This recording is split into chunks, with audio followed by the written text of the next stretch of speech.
ሰላም ጤና ይስጥልን ውድ ተመልካቾቻችን እንደምን አምሽታችኋል። ለተማክሰኞ ሐምሌ 28 2018 የናሁ የምሽት ዜናዎችን ወደ እናንተ የምናደርስበት ሰዓት ላይ እንገኛለን። ዜናዎቹን ወደ እናንተ በማድረስ ሰናይ ንጉሴ አብሬያችሁ ቆያለሁ። እስከ ዜናዎቻችን ፍጻሜ ድረስ አብራችሁን ቆዩ። አርዕስተ ዜና። በኢትዮጵያ በህጋዊ መንገድ የሚንቀሳቀሱ ሚዲያዎች ቁጥር 329 መድረሱን የኢትዮጵያ መገናኛ ብዙሃን ባለስልጣን አስታወቀ። በአማራ ክልል በተለያዩ አካባቢዎች ህግ የማስከበር አቅምን ለማጠናከር የጸጥታ ኃይሎችን ያስመረቀ መሆኑ ተገለጸ። ከውጭ የኢራን ጦርነትና የነዳጅ ዋጋ መናርን ተከትሎ ትራምፕ ታላላቅ የነዳጅ ኩባንያዎችን ወቀሱ።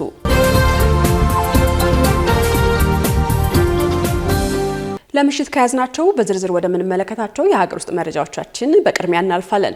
በኢትዮጵያ የሚዲያዎች ቁጥር 329 መድረሱን የኢትዮጵያ መገናኛ ብዙሃን ባለስልጣን ገለጸ። በኢትዮጵያ በህጋዊ መንገድ የሚንቀሳቀሱ ሚዲያዎች ቁጥር 329 መድረሱን የኢትዮጵያ መገናኛ ብዙሃን ባለስልጣን አስታውቋል። ባለስልጣኑ በ2018 በጀት ዓመት ለ52 አዳዲስ የመገናኛ ብዙሃን ፍቃድ መስጠቱንም ገልጿል። በባለስልጣኑ ከተሰጡት ፍቃዶች መካከል ለ14 የበይነ መረብ ወይም ኦንላይን ሚዲያዎች፣ ለ5 የማህበረሰብ ብሮድካስቶች፣ ለ19 ሚዲያ ፕሮግራም አዘጋጆች እንዲሁም ለ9 የማስታወቂያ አዘጋጆች የብቃት ማረጋገጫ መስጠቱን ገልጿል። ከዚህ በተጨማሪም ለ5 ቋሚ የውጭ ዜና ወኪሎችና ለአጫጭር ጊዜ የፊልም ቀረጻ ዘገባ ወደ ሀገር ውስጥ ለገቡ 78 የውጭ ጋዜጠኞች ፍቃድ ተሰጥቷል ተብሏል። የባለስልጣኑ ዋና ዳይሬክተር ሃይማኖት ዘለቀ በ2019 በጀት ዓመት የመገናኛ ብዙሃን ዘርፉን እድገት የሚመጥን ሁለንተናዊ ሪፎርም የክትትልና የአቅም ግንባታ ስራዎችን ተጠናክረው ይቀጥላሉ ብለዋል። አክለውም ሚዲያዎች ለሀገር ሰላምና ደህንነት እንዲሁም ለብሔራዊ ጥቅም መረጋገጥ የሚከናወኑ ተግባራትን በጉልህ እንዲያሳይ ባለስልጣኑ አስፈላጊውን ድጋፍ እንደሚያደርግ አረጋግጠዋል።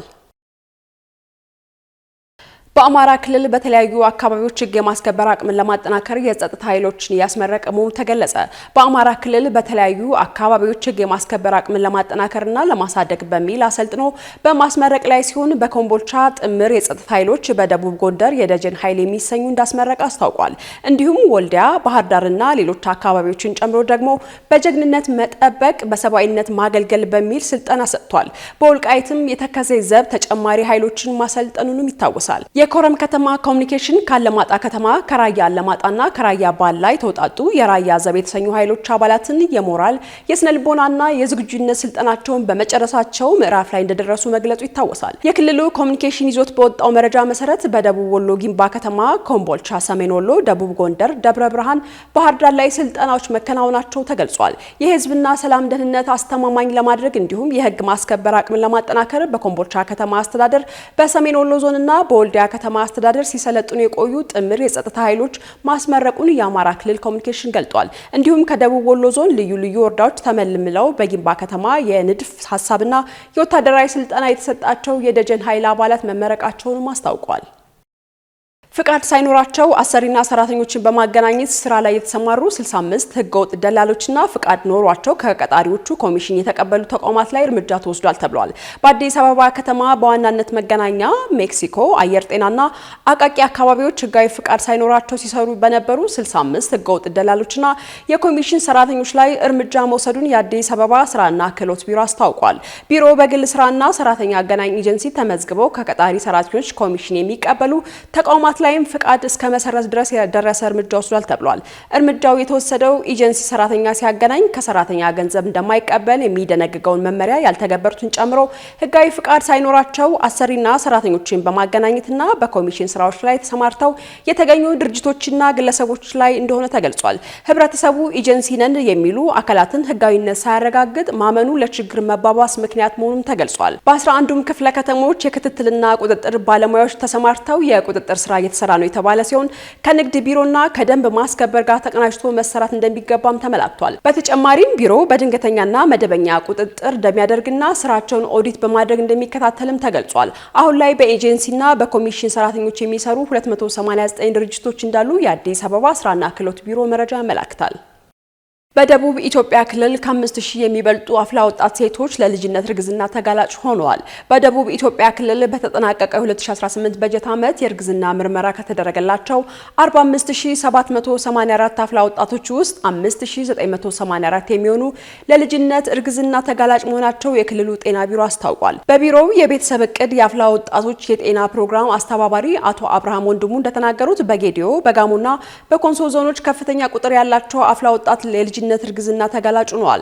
ይህ ቁጥር የልጅነት እርግዝናን አሳሳቢና ትኩረት የሚሹ ጉዳይ መሆኑን ያሳያል የሚሉት አቶ አብርሃም ቢሮው ችግሩን ለመቅረፍ ከተለያዩ አካላት ጋር በመሆን ከመደበኛው የስራ ሰዓት ውጪ ተጨማሪ ሰዓት በመመደብ ታዳጊዎቹ በሚዘዋወሩባቸው ስፍራዎች ላይ የግንዛቤ ማስጨበጫ ስራዎች የተከናወኑ ናቸው ብለዋል። እነዚህ አፍላ ወጣቶች ለልጅነት እርግዝና በሚጋለጡበት ወቅት የስነ ልቦና ቀውስ፣ ከትምህርት ገበታ የመራቅ የጤና ችግርን ጨምሮ መገለልን ሊያስተናግዱ እንደሚችሉ ተጠቁሟል።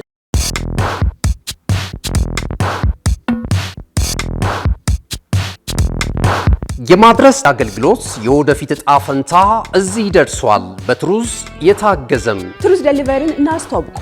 የኛ 100% የኤሌክትሪክ ሞተሮች ለአካባቢ ተስማሚ ብቻ አይደሉም፣ ፈጣን፣ ጸጥተኛና አስተማማኝም ናቸው።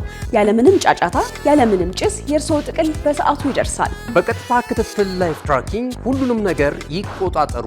ጥቅሎ እስከ ደጃፎ ድረስ ያለውን እንቅስቃሴ በቀጥታ ይመልከቱ። ደህንነት ቅድሚያ የምንሰጠው ጉዳይ ነው።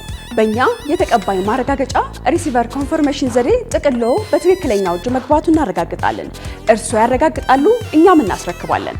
እገዛ ይፈልጋሉ? ቡድናችን ሁልጊዜ በ8194 ዝግጁ ነው። ትሩዝ ዴሊቨሪ ለአካባቢ ተስማሚ፣ ደህንነቱ የተጠበቀና የቀጥታ ክትትል ያለው። ዛሬውኑ በ8194 ይደውሉ።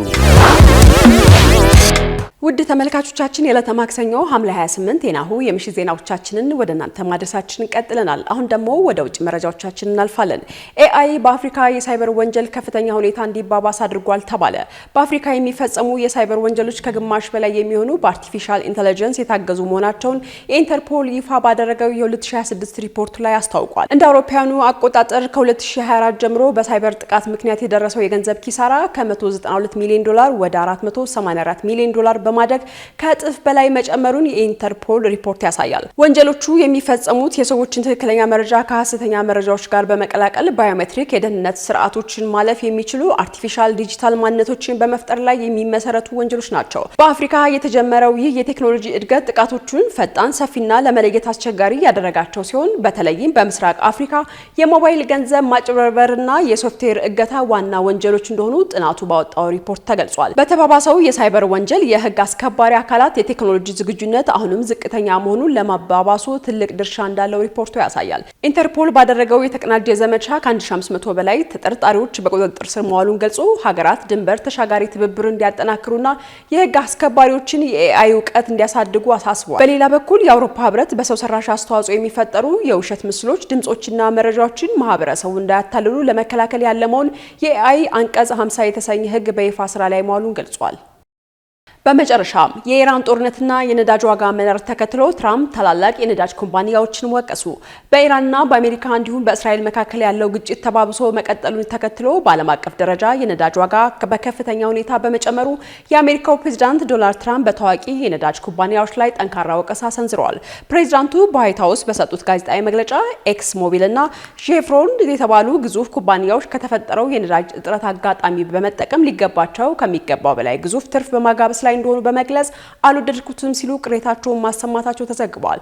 ፕሬዚዳንት ትራምፕ አክለውም ኩባንያዎቹ ያገኙትን ከፍተኛ ትርፍ ሙሉ በሙሉ ለራሳቸው ከመያዝ ይልቅ ለተጠቃሚው ሕዝብ የነዳጅ ማደያ ዋጋ በመቀነስ ጥቂቱን መልሰው ሊሰጡ እንደሚገባ አሳስበዋል። ከተቀሰቀሰው የመካከለኛው ምስራቅ ግጭትና የሆርሙዝ ስትሬት የባህር ላይ ትራንስፖርት ውጥረት ጋር ተያይዞ በአሜሪካ የነዳጅ ዋጋ ከ37 በመቶ በላይ ጭማሪ አሳይቷል። ይሁን እንጂ ባለፈው ሳምንት ይፋ የተደረጉ የሁለተኛው ሩብ ዓመት የፋይናንስ ሪፖርቶች እንደሚጠቁሙት ኤክስ ሞቢል 14.5 ቢሊዮን ዶላር የተጣራ ትርፍ ያገኘ ሲሆን ሼቭሮን ደግሞ 12.1 ቢሊዮን ዶላር ማትረፉን ዘ ጋርዲያን አስነብበዋል። ሁለቱም ኩባንያዎች ባገኙት በዚህ አስደንጋጭ ትርፍ መጠን ከባለፈው ዓመት ተመሳሳይ ወቅት ጋር ሲነጻጸር ትርፋቸው እጅግ በከፍተኛ መጠን ማደግ ችሏል። በቀጣዩ ህዳር በሚካሄደው የአሜሪካ አጋማሽ ዘመን የምርጫ ወቅት የነዳጅ ዋጋ መናርና የኑሮ ውድነት ዋነኛ የፖለቲካ መነጋገሪያ ነጥብ በመሆኑ የትራምፕ አስተዳደር በኑሮ ውድነት የተማረረውን የአሜሪካዊ ሸክም ለመቀነስ ትኩረት ሰጥቶ በመስራት ላይ እንደሚገኙ ተጠቁሟል። የነዳጅ አምራች ኩባንያዎች ከተፈጠረው እጥረት ባልተገባ መንገድ ከመጠን በላይ ማትረፋቸው ያገዱት ትራምፕ የፍትህ ሚኒስቴር በነዳጅ ኢንዱስትሪ ውስጥ የሚደረጉ ማናቸውም ያልተገቡ የዋጋ ጭማሪዎችና ብዝበዛዎች ላይ መደበኛ ምርመራ እንዲደረግ መመሪያ አስተላልፈዋል። ካሽጎ በየትኛውም ዓለም ሆነው በማንኛውም ሰዓት ለወገኑ የሚደርሱበት ፈጣን የገንዘብ መላኪያ ተከፈተሎ። ማስተርና ቪዛ ካርዶን በመጠቀም ከ5 እስከ $20,000 የሚልኩበት አዲስ የገንዘብ መላኪያ መንገድ።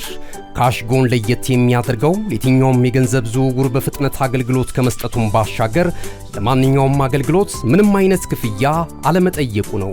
በሀገራችን ታሪክ ገንዘብን ከውጪ ወደ ሀገር ቤት በማስተላለፍ በመተግበሪያ መልክ አገልግሎት መስጠት የጀመረው የመጀመሪያው ሀገር በቀል የገንዘብ መላኪያ ዘዴ ካሽጎ ከ4500 በላይ ባሉ የባንክ ቅርንጫፎች አገልግሎት እየሰጠ ይገኛል።